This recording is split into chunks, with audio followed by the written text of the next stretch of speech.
Hello students.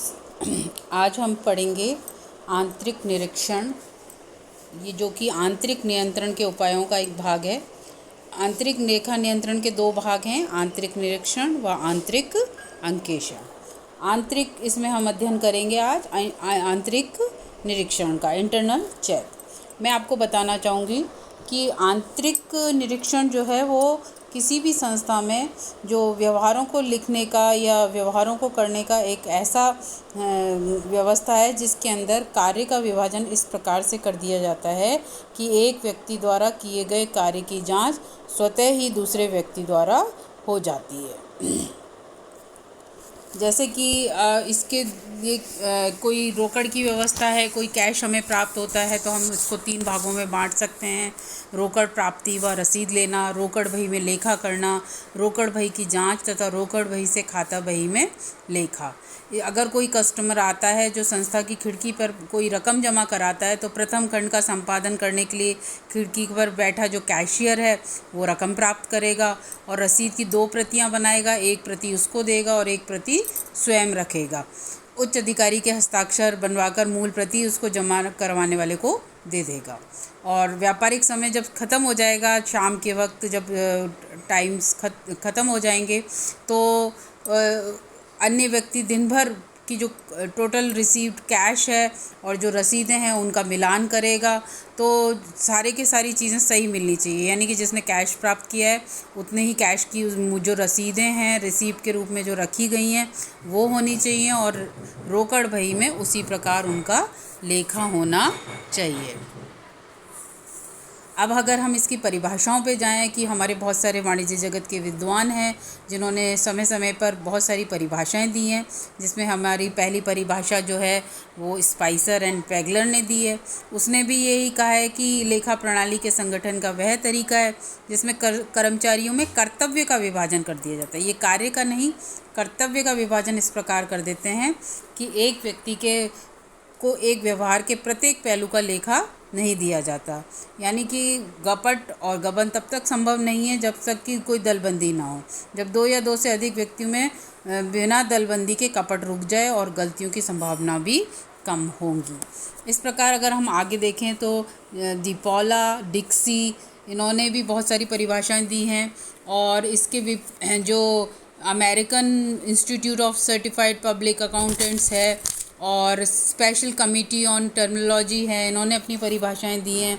इन्होंने कहा है कि आंतरिक निरीक्षण एक ऐसी प्रणाली है जिसके अंतर्गत एक संस्थान की लेखा विधि को इस प्रकार स्थापित किया जाता है ताकि लेखा और प्रक्रिया किसी भी एक व्यक्ति के पूर्ण एवं स्वतंत्र नियंत्रण में ना रहे। इसके विपरीत एक कर्मचारी का कार्य दूसरे का पूरक हो और व्यापार में स्वयं कर्मचारी ही निरंतर अंकेषण करता रहे या कर्मचारी का द्वारा ही अंकेषण होता रहता है।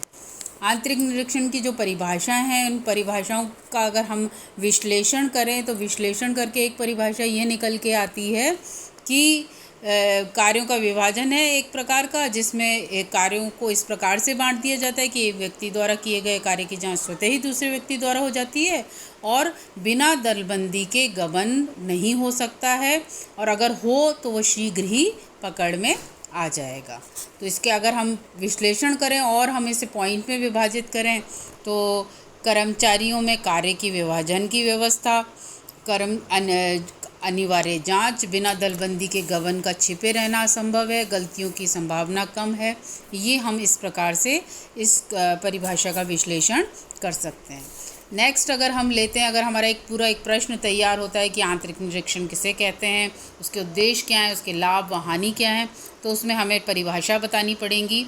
और नेक्स्ट जो रहेगा आंतरिक निरीक्षण के उद्देश्य। जैसे कि आपको मालूम ही है कि ऑडिटिंग के अंतर्गत जो उद्देश्य हैं वो क्या हैं, वो लेखा पुस्तकों की जांच करना, कपट व शुद्धि को ढूंढना। तो आंतरिक निरीक्षण का उद्देश्य भी वही है। पहला हम देख लेते हैं इसको, अगर हम पॉइंट्स में देखें, छल कपट को रोकना। ये आंतरिक निरीक्षण प्रणाली जहां अपनाई जाती है तो हर कर्मचारी समझता है कि उसका कार्य तुरंत दूसरे व्यक्ति द्वारा देखा जाएगा तो उस पर नैतिक प्रभाव पड़ता है, तो वो छल कपट ना करे। अशुद्धियों को रोकना, शीघ्र ही अशुद्धियाँ पकड़ में आ जाती हैं और अशुद्धियों की संभावना बहुत कम रहती है। अशुद्धियों और छल कपटों को शीघ्र पकड़ना, जल्दी से पकड़ में आ जाते हैं जब एक व्यक्ति से द्वारा जांच दूसरे व्यक्ति पे होती है। उत्तरदायित्व का निर्धारण करना, जो भी व्यक्ति अपना कार्य कर रहा है उसका उत्तरदायित्व का निर्धारण हो जाता है। व्यावसायिक व्यवहारों का सही लेखा करना, कि आंतरिक निरीक्षण का यह उद्देश्य है कि व्यवसाय में होने वाले समस्त व्यवहारों का सही लेखा किया जा सके। अंतिम खातों को शीघ्र तैयार करना, क्योंकि जो फाइनेंशियल अकाउंट्स हैं वो टाइम पर तैयार हो जाएं और इस तरह की व्यवस्था होती है जिसमें कार्य की जांच हो जाए, कोई शुद्धि ना रहे। और ऑडिटिंग का कार्य सरल करना, ये तो अभी हमारी इंटरनल चेकिंग व्यवस्था चल रही थी जो कि संस्था द्वारा अपनाई जाती है। अब इसकी ऑडिट होती है वर्ष के अंत में, चाहे वो स्वयं के ऑडिटर्स द्वारा हो, चाहे कंपनी के ऑडिटर्स के द्वारा हो, चाहे बाहर के कोई ऑडिटर आए, चाहे वैधानिक ऑडिटर हो, चाहे सरकारी ऑडिट हो। तो यहाँ पे फटाफट टेस्ट चेकिंग हो जाती है, क्योंकि अगर इंटरनल चेकिंग व्यवस्था मजबूत है तो इंटरनल ऑडिट भी आसान हो जाती है।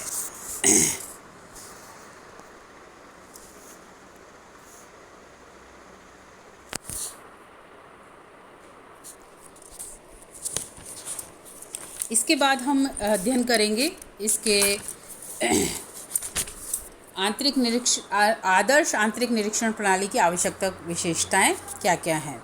कर्मचारियों के संबंध में योग्यता एवं प्रशिक्षित होने चाहिए कर्मचारी ईमानदार होने चाहिए, उनकी कोई जमानत दे कि अगर वो कभी गबन करें तो उन दूसरे से वसूल किया जा सके। देखरेख होनी चाहिए, उनका समुचित देखरेख व्यवस्था होनी चाहिए, उनके उत्तरदायित्व का निर्धारण होना चाहिए, उनके कर्तव्य का विभाजन इस प्रकार होना चाहिए कि एक व्यक्ति के पास सारा कार्य ना रहे, कार्य को अधिकृत किया जाना चाहिए, अनिवार्य उनको छुट्टी दी जानी चाहिए। और जहाँ रिगार्डिंग टू अकाउंट्स हम समझे, रिगार्डिंग टू एम्प्लॉयज़ था, उसके लिए अगर हम समझे तो लेखा की उचित सामग्री, जैसे पुस्तपालन की उचित प्रणाली, जो भी सिस्टम है अपनाया जाना चाहिए। खाता बही की स्वकीय संतुलन प्रणाली अपनानी चाहिए। प्रमाणकों को ढंग से फाइल होना चाहिए। सेकेंड, अगर हम प्रोसीजर अपनाएं तो वो सही होना चाहिए। प्रपत्र, बीजक, क्रय आदेश आदि इन सब की व्यवस्था होनी चाहिए। अदर फीचर्स अगर हम पढ़ें तो इसमें आता है मशीनों का प्रयोग।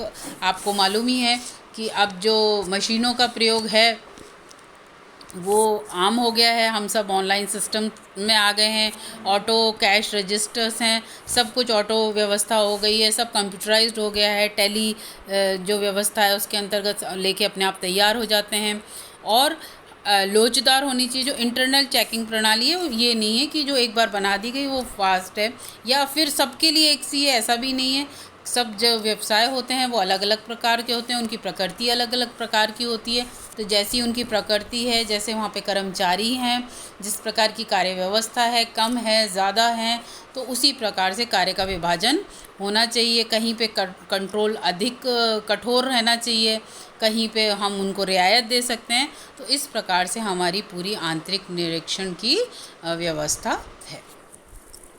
इंटरनल चेकिंग की को हम स्थापित करते हैं। सावधानियों की अगर हम बात करें कि आंतरिक निरीक्षण में क्या क्या सावधानियां रखनी चाहिए, तो जो ये सावधानियां हैं इसके अंतर्गत सबसे पहले आंतरिक निरीक्षण एक स्वचालित प्रक्रिया नहीं है। सबसे पहले तो हमें यह मान लेना चाहिए कि कोई ऑटोमेटिक सिस्टम नहीं है मशीन की तरह जो कोई डिफेक्ट नहीं बता पाएगा या कुछ अपने आप चलती हुई प्रक्रिया, क्योंकि इसके अंदर मानव तत्व इन्वॉल्व है। इसमें मानव तत्व जहाँ इन्वॉल्व है तो वहाँ पे अब बिल्कुल सीन चेंज हो जाता है। इसके अंदर कहीं पे हो सकता है कि एक आदमी को काम करे तो दूसरा उसकी जांच ही ना करे, दूसरा व्यक्ति आलसी हो, वो बिना देखे ही अपने कार्य को कर दे, तो पहले व्यक्ति द्वारा किए गए कार्य की जांच नहीं होगी। इस दृष्टिकोण से ये कोई ऑटोमेटिक व्यवस्था नहीं है, इसमें भी कर्तव्य निर्धारित करने चाहिए। ठीक है। अधिकतम कमज़ोर कड़ी के संबंध में हर जो आंतरिक निरीक्षण प्रणाली की शक्ति उसकी अधिकतम कमज़ोर कड़ी की शक्ति से मापी जा सकती है कि उसका लीस्ट जो वीकनेस पॉइंट है वो क्या है। उसे ढूंढकर अगर हम दुरुस्त कर दें तो हमारी इंटरनल चेकिंग व्यवस्था सही हो जाएगी। मानव संसाधन विकास आंतरिक निरीक्षण प्रमुख रूप से कर्मचारियों की कुशलता एवं ईमानदारी पर निर्भर करता है, अतः इनके विकास की ओर पूर्ण ध्यान देना चाहिए।